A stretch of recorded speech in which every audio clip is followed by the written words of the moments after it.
Ah, yes, those crisp, cool mornings have returned. My favorite time of the year. Hey guys, welcome back.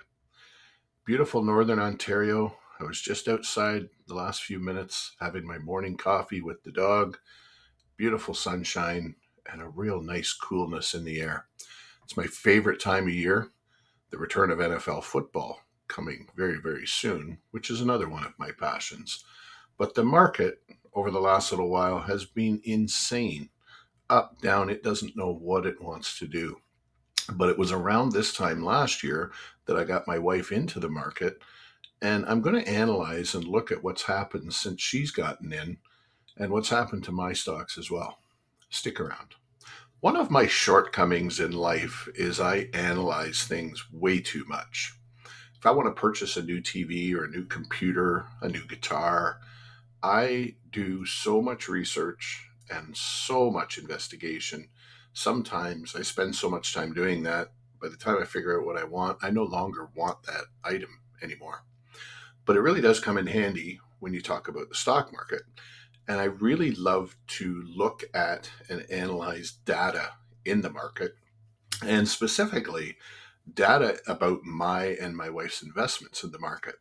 So I took a little look at this time last year, and it appears as though August 29th, which is in a couple of days from now, 1 year ago, was the very first purchase I made for my wife, or we made for my wife, in her TFSA. And then, as many of you know, we sold our house in Whitby and we moved north. And the proceeds of that sale allowed us to really bump up her TFSA and get it up into the range of what I was already putting into mine. And so when I go back and I look at all of the stocks that I did get at that time when we first got her in, it's interesting to see the prices and what it is that we purchase those stocks at. And I'm talking about Exchange Income Corporation. It looks like I think was the very first stock that we purchased for her. But I've shown in past videos she has a combination of CN Rail, Couche-Tard, Algonquin, which is really not doing so hot lately, TELUS, Savaria, Slate Grocery, Northwest Health, Northland Power, Manulife, Fortis, TD Bank, Bank of Nova Scotia.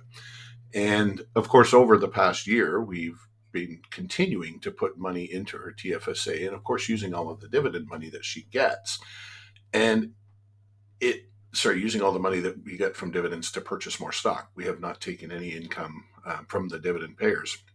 But it was really interesting. And I know at one point in the last year, she was close to 10% capital return, not including any dividends. So obviously the return was a fair bit higher than that, actually. But it was interesting to look that over the course of that year, she got as high as nine, just under 10%, as I said. And when we look at the market today, she's actually down in the negative on her capital return. So again, I constantly talk about the market goes up, the market goes down. And in this case, over the course of the entire year, the market has gone down at the end. And so, not slamming at all capital growth stocks or pure growth plays, but if this was the case and she was in pure growth with no dividends over the last year, she's really not made any money, and she's actually lost a little bit. So when I look at the dividends and the dividend returns that she's had and I've had, it really allows me to look at this with a little bit of a softer lens and be a little bit more appreciative of the fact that we have most of our investments in dividend paying stocks. Because, as I said, we've used all those dividends to purchase more stocks. But if we had been taking that income, it would have been money in our pockets. Even though the capital has slightly decreased, there is still some sources of income coming into us. At this point in time, we're purchasing more stock with it instead of taking it as income. So, what exactly am I talking about? Well, let's have a look here.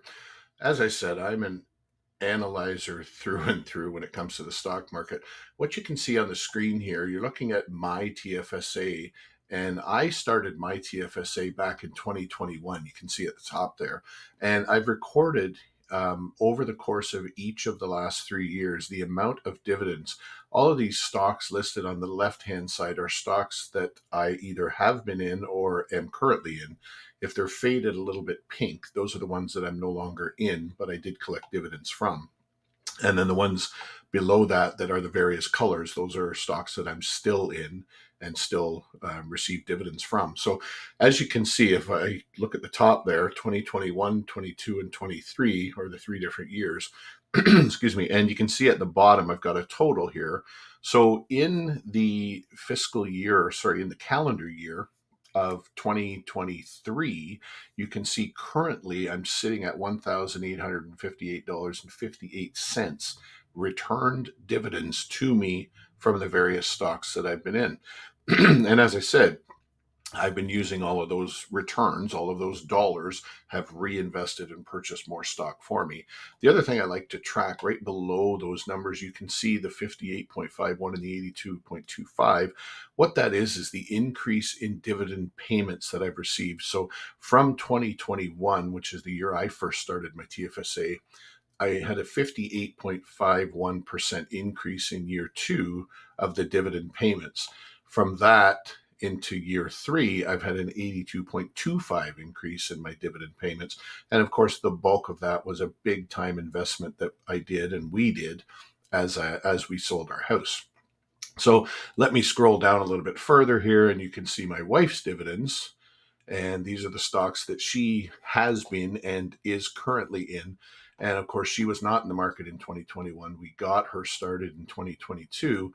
And here in 2023, she's had a 71% increase in her dividend payments, again, based on the bulk of the investments over the years.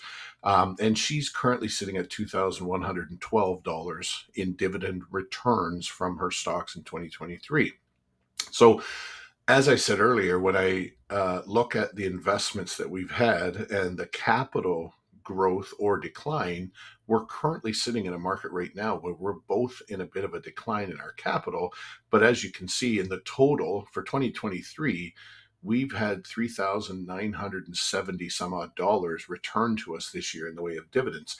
If that was income that we needed to spend to buy groceries, pay rent, well, we don't rent, but if we needed that income, that was income that was available to us. So when you look to analyze your returns that you've received in the market, you can't always just look at the capital growth or the capital decline. It's always good to include your dividends within that just to see where it is that you're going.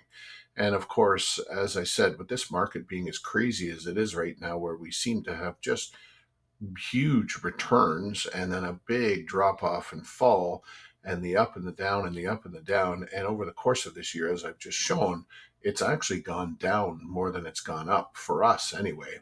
But including those dividends gives you your total return. And it's something that my wife and I are not looking to change at all, the plan or going forward, what we want to do in the future. It really does help to see those dividends, though, included in your total return. Makes those capital downswings a little more tolerable. So, as I've said, this is not investing advice. It's just the way that my wife and I are looking at our investments and our approach. And for those of you that are pure growth players, good luck to you. It is certainly an option, and some that many people believe is a better option for them. And as I've said in the past a few times, that your philosophy it needs to be what fits your situation. So, as I always say, if you've enjoyed this video, please consider hitting subscribe to the channel. And the way that you can do that is by hitting that Mark C's Place icon. That's going to wrap it up for this week. And until next time, I hope you have a great week. Take care. We'll talk to you soon.